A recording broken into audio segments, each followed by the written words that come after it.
예, 하나님을 예배함이 인생의 근본으로 알아서 정성을 다해서 하나님 찬양하고 또한 간절히 기도하고 겸허히 하나님의 말씀을 10년 가운데 이렇게 받들고자 이렇게 나오셔서 예배하는 우리 모든 성도님들에게 하나님 허락하시는 귀한 은혜가 있기를 예수님의 이름으로 축복합니다. 예, 우리 사람들은요, 인생을 살면서 늘 바뀌었으면 좋겠다라고 이렇게 생각하고 또 바꾸기 위해서 애쓰며 살아갑니다. 조금 더 넉넉한 삶의 형편으로 우리들의 인생이 바뀌어지기를 원하고요. 또한 시간적으로 좀 더 여유로웠으면 좋겠다. 이러한 마음을 가지고 이것을 바꾸기 위해서 노력하기도 하고, 그리고 조금은 더 멋진 모습으로, 제가 어렸을 때 사고 난 이후로 살이 쪄갖고 유아 비만 이후로 조금만 먹으면 금방 살이 쪄서 늘 항상 조금 다이어트를 하려고 한 30년을 노력하고 있는데요. 어떤 누군가는 더 멋진 모습으로 변화하기 위해서 더 멋진 모습으로 바꿔지기 위하여서 노력하며 살아갑니다. 또 어떤 이들은 자녀들에게 더 좋은 환경과 더 좋은 교육 여건들, 이 더 좋은 삶의 형편으로 이렇게 바꿔줄 수 있도록, 그러니까 제공할 수 있는 그 삶이 될 수 있도록 이렇게 애쓰고 노력하며 이렇게 살아갑니다. 그리고 또 어떤 누군가는 지금보다 좀 더 건강한 모습으로 어떤 내 몸 가운데 있는 그 상처와 아픔들이 회복되어지기를 원하는 마음으로 이렇게 바뀌어지기를 원하며 살아갑니다. 오늘 성경에도요, 그런 한 사람이 나오는데 태어나면서부터 볼 수 없었던 그는요, 이렇게 성장을 하면서 앞을 보지 못하는 자신의 모습이 비정상임을 알게 되어집니다. 남들과는 다른 자신의 그 모습 때문에 앞으로 자신의 그 미래는 순탄하지 못할 것이고 비참하고 어렵고 괴로울 것이다 라고 하는 것들을 점치면서 이렇게 살아가게 됩니다. 그러면서 막연하게 아마 생각하기를 이렇게 생각했을 것 같습니다. 나도 다른 사람들처럼 보통의 모습으로 태어났으면 어땠을까? 나도 앞을 볼 수 있는 정상의 모습으로 태어났으면 어땠을까? 나도 태어나면서부터 장애를 가지고 아픔을 가지고 태어나는 그런 모습이 아니라 남들과 똑같은 그런 모습을 가지고 태어났다고 한다면 내 삶은 어땠을까? 이렇게 생각하면서 속으로 과연 내가 죽기 전에 정상으로 보고 남들과 똑같은 삶을 살 수 있는 그런 기회가 있을까? 나에게도 그런 기회가 왔으면 좋겠다 라고 하는 그런 소망을 가지고 살았을 것입니다.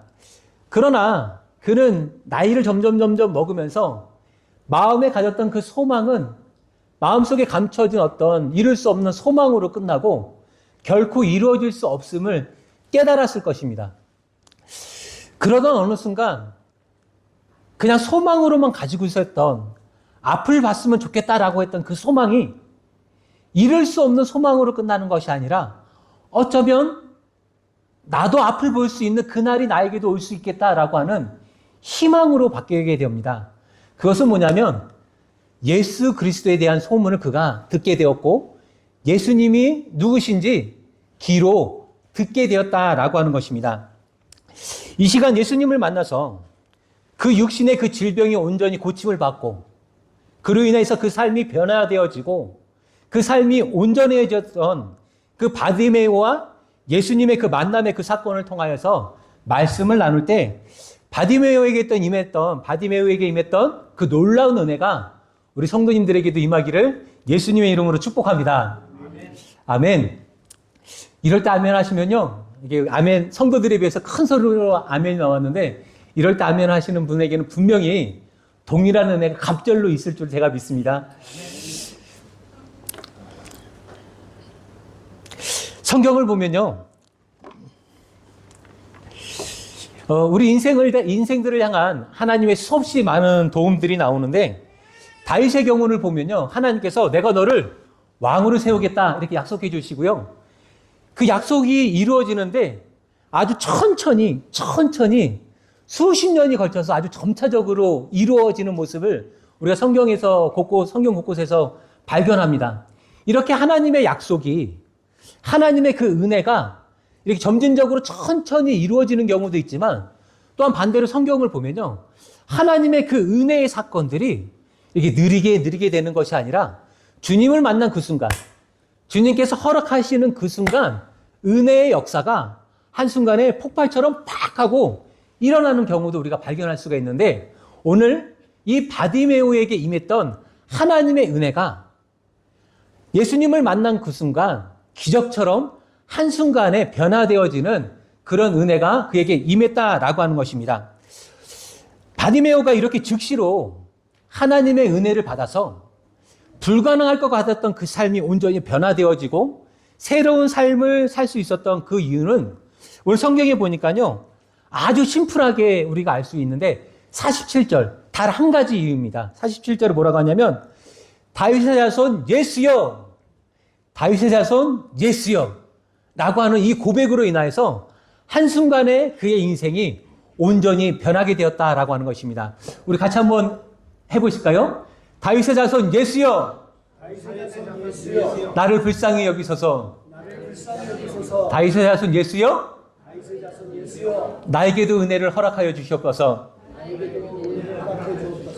아멘. 마태복음 16장 13절에 14절에 보면요. 당시의 사람들은 예수님을 어떻게 생각했냐면 세례 요한, 엘리야, 예레미야 이런 선지자 중에 하나로 생각하거나 선생이나 랍비로 생각했다라고 하는 것입니다. 그런데 이 바디메오는요. 예수에 대한 소문을 듣고 선지자, 랍비, 선생으로 아는 것이 아니라 다윗의 자손으로 알아 다윗의 자손으로 지금 고백하고 있다라고 하는 것입니다. 그렇다고 한다면 우리가 고백했던 다윗의 자손 예수여라고 하는 이 말이 그게 뭐가 그렇게 대단한가라고 하는 의구심이 들 수도 있는데요. 당시 이스라엘 백성들의 가운데는요. 전설 같은 이야기가 내려오고 있었습니다.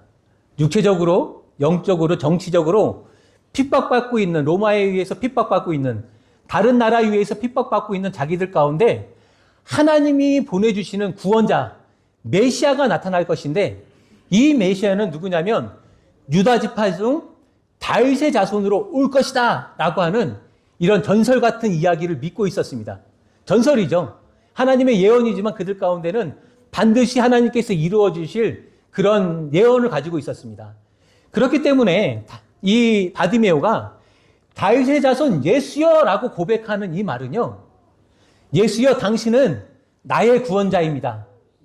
예수여 당신은 나의 메시아입니다. 당신이 나의 그리스도입니다. 당신이 내 삶을 변화시키실 구원의 주체이십니다. 라고 하는 그러한 고백이다. 라고 하는 것입니다.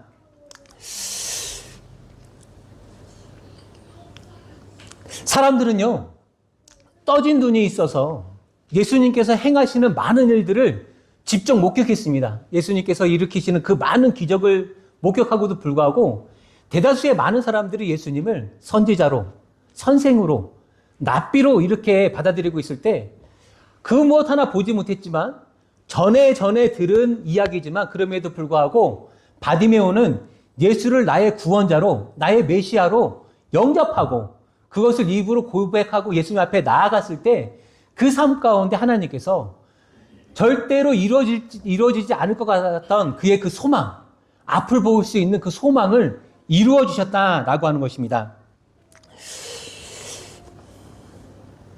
바디메오의 그 은혜 체험은요, 예수를 나의 메시아로, 나의 구원자로, 나의 치유자로 고백할 때 그에게 하나님께서 허락하시는 그 구원의 은혜가 치유의 은혜가 임한 줄로 믿습니다. 함께 말씀을 나누시는 우리 모든 성도님 여러분, 예수를 나의 구원자로 알아. 늘 항상 하나님 앞에, 예수님 앞에 입을 열어 고백하시길 바랍니다. 기도 가운데 주님만이 나의 구원자이십니다. 주님만이 나의 치유자이십니다. 주님만이 나를 회복시키시고 내 삶을 지금보다 더 좋은 모습으로 변화시키실 나의 구원자이십니다. 라고 늘 항상 고백하시는 여러분들이 되시길 예수님의 이름으로 축복합니다. 그렇다면 그 변화의 주체이신 그 예수님이 누구이신지 좀 이제 알아보기를 원하는데요. 오늘 본문을 보면 첫 번째로 우리가 알 수 있는 것은 뭐냐면 예수님은 부모와는 다르다라고 하는 것입니다. 이게 어떤 의미냐면, 먼저 이 바디메오의 이름이 왜 바디메오인지 혹시 아시는 분 계실까요? 어떤 의미인지 아시는 분 계실까요? 이 바디메오의 이름의 뜻은 뭐냐면요, 디메오의 아들이라는 뜻입니다. 바가 누구의 아들이라는 뜻이고, 디메오의 아들, 이런 뜻을 가지고 있습니다. 어느 누구인들 아버지의 아들이 아닌 사람이 없을 것이고, 어느 누구인들 어머니의 딸이 아닌 사람이 없을 것입니다. 보통 부모는요, 자식을 낳으면 나는 볼품없는 인생을 산다 할지라도 내 그 자녀들만큼은 나보다 더 멋진 인생, 나보다 더 그럴듯한 인생을 살기를 바라는 마음으로 부르는 그 소리에는 좀 이상할지 몰라도 멋진 의미를 담아서 이름을 이렇게 붙여줍니다. 제 이름이 김진희인 것은 여자 이름 같지만, 여자 이름 같죠? 보기랑 전혀 다르게 여자 이름 같죠? 근데 저희 할아버지께서 더할 진자에다가 기쁘리, 항상 기쁨을 더하며 살거라, 이렇게 전해주셨거든요. 근데 우리가 자녀들에게 이름을 지어줄 때는 그런 마음을 가지고 지어준다라고 하는 것입니다. 그 들리는 소리는 어떨지 몰라도 너는 나보다 좋은 삶을 살거라, 이런 의미로 멋진 뜻을 담아서 이렇게 지어주는데, 바디메오는 그 이름의 뜻이 그냥 디메오의 아들, 이런 의미인 것입니다. 거기서 생각해 볼 수 있는 건 뭐냐면, 왜 이 아버지가 바디메오의 이름을 이렇게 바디메오 이렇게 단순하게 지었는가 생각할 수 있는 것은, 태어나면서부터 눈이 너무나 불편하고 앞을 볼 수 없었던 그 아들을 바라보면서 혼자 살 수 없는 그 아들이 어딘가에서 어려움을 겪거나 겪어서는 안 되는 일들을 겪게 됐을 때 그 이름만으로도 바디메오, 그 사람은, 어려움을 겪고 있는 그 사람은 나 디메오의 아들입니다. 그러니 제발 나에게 좀 연락 좀 해주십시오. 나에게 좀 알려주십시오. 이런 의미를 가지고 어쩌면 바디메오라고 지었을지도 모를 것 같습니다. 또 어떻게 생각해 보면 이럴 수도 있을 것 같습니다. 태어나면서부터 앞을 볼 수 없었던 그 아들을 바라보면서, 오늘날도 태어나면서부터 장애를 갖고 있으면 살기가 쉽지 않잖아요. 근데 그 당시에 그 어려운 시기에 태어나면서부터 앞을 볼 수 없었던 그 아들을 바라보면서 아무런 꿈도 못 꾸고 그 아들에 관해서 어떠한 소망도 가지지 못한 채 그냥 어떻게 보면 이름조차 지어주지 않아서 옆에 있는 누군가가, 야, 앞을 보지 못하는 그 아이, 그 청년, 그 사람이 디메오의 아들이라며, 그래서 어쩌면 바디메오 이름이 이렇게 됐는지도 모르겠습니다. 성경에 기록되어지지 않아서 이 바디메오의 이름이 바디메오가 어떻게 붙여졌는지 정확하게 알 수는 없는데요. 이것처럼 우리가 알 수 있는 한 가지는 뭐냐면요, 부모가 자식을 아무리 사랑하는 그 자식이 아무리 어려운 가운데 있다 할지라도요, 이 부모를 끝까지 책임질 수 없다라고 하는 것입니다. 정확하게 말하면 이 바디메오의 아버지 디메오가 이 바디메오를 버렸다라고 하는 의미가 아니라 아마 사랑했을 것입니다. 어떻게든 책임져 주고 싶었을 것입니다.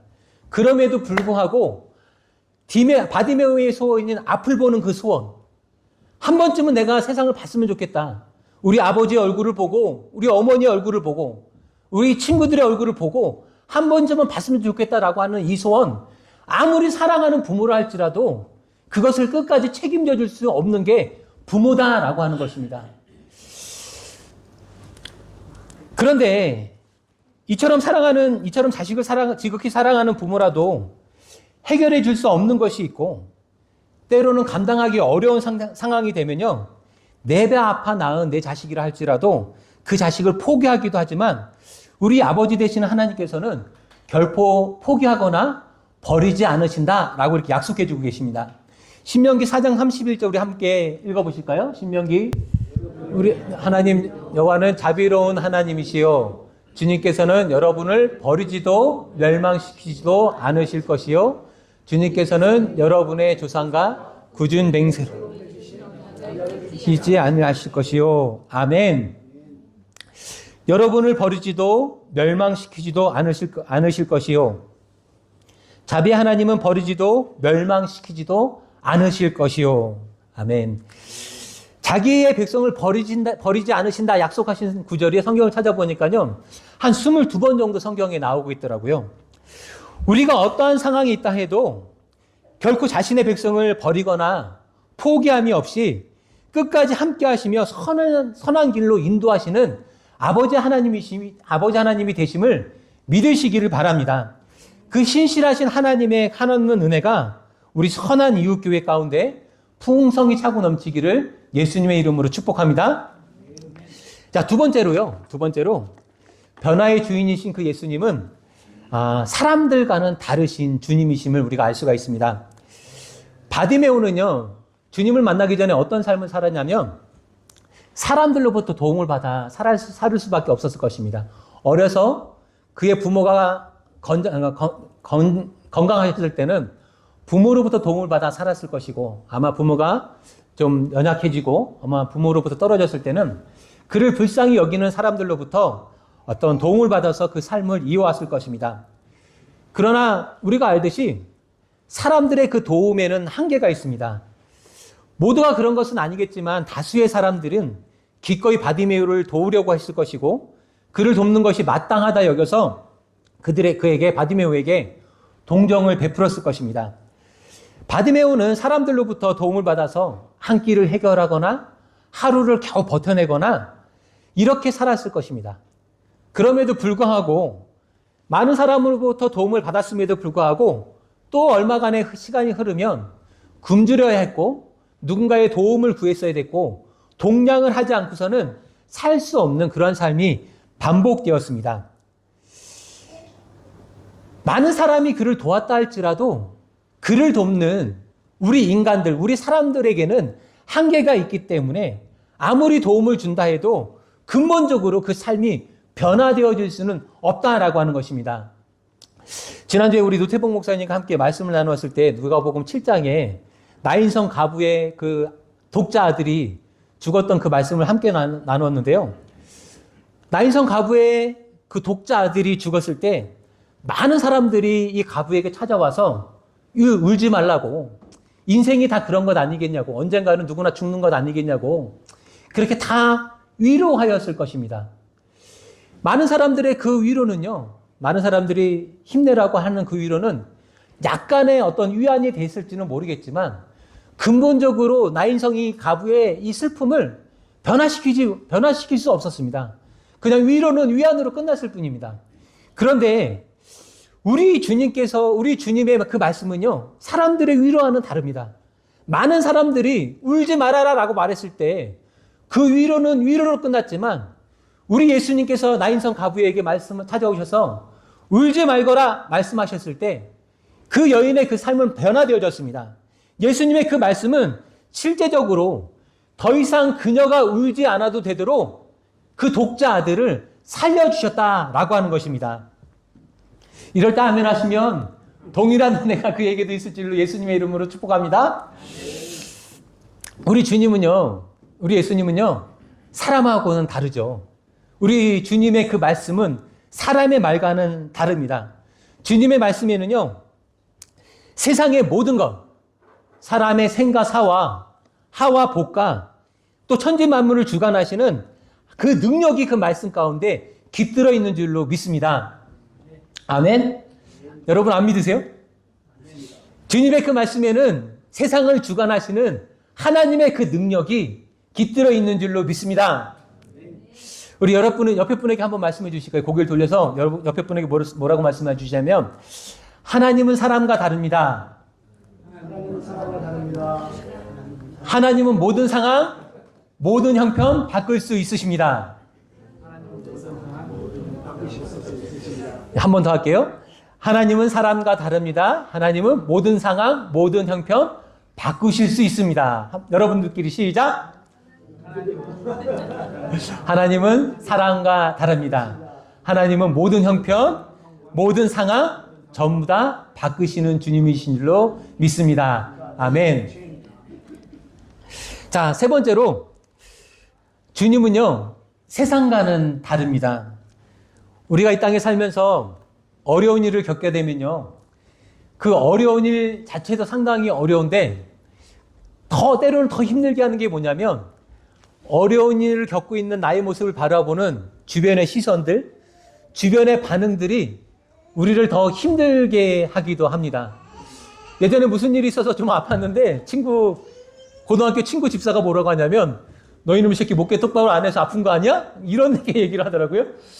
그러니까 우리가 겪을 때 이 땅에 살아가면서 많은 힘들도 있지만 그 힘들 가운데 막 그 주변의 그 시선이 세상이 때로는 우리를 더 힘들게 하기도 한다라고 하는 것입니다.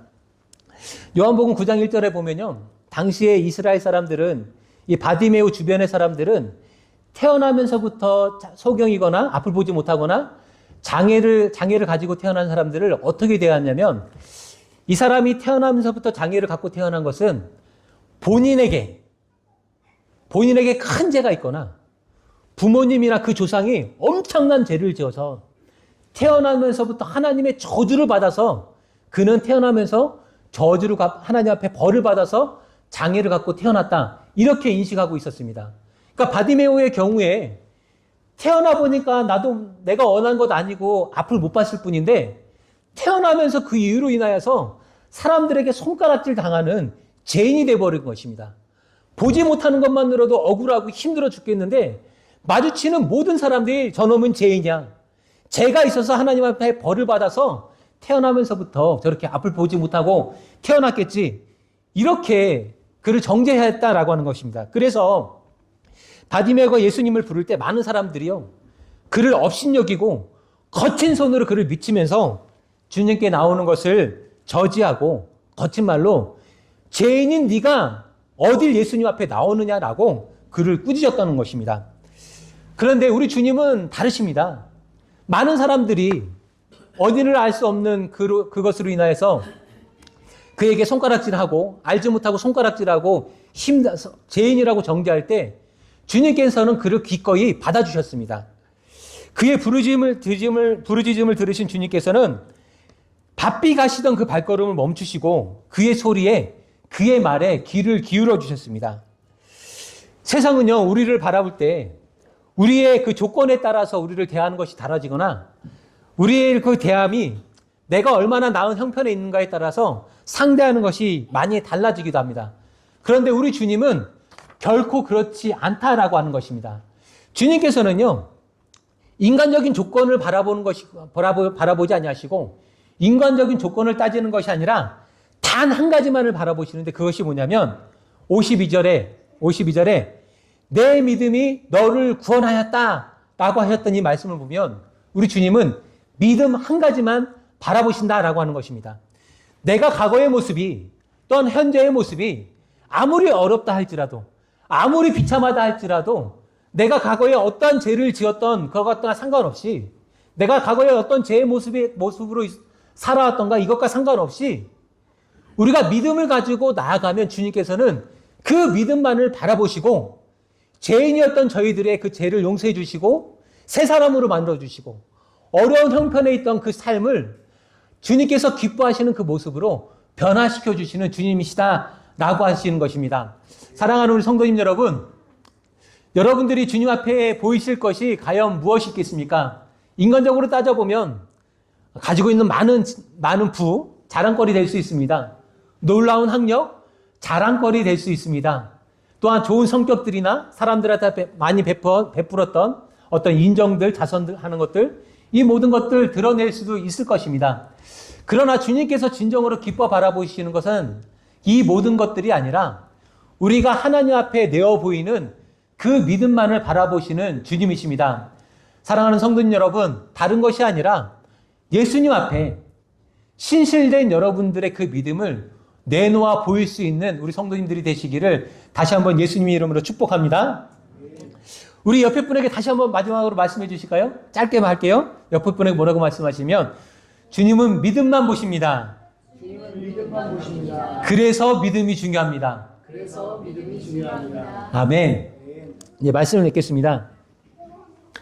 누가복음 4장 16절 이하에 보면 예수님께서요, 이사야서의 말씀을 인용하셔서 예수님께서 이 땅에 오신 그 목적과 이 땅에서 행하실 일이 무엇인지 이렇게 말씀해 주시는데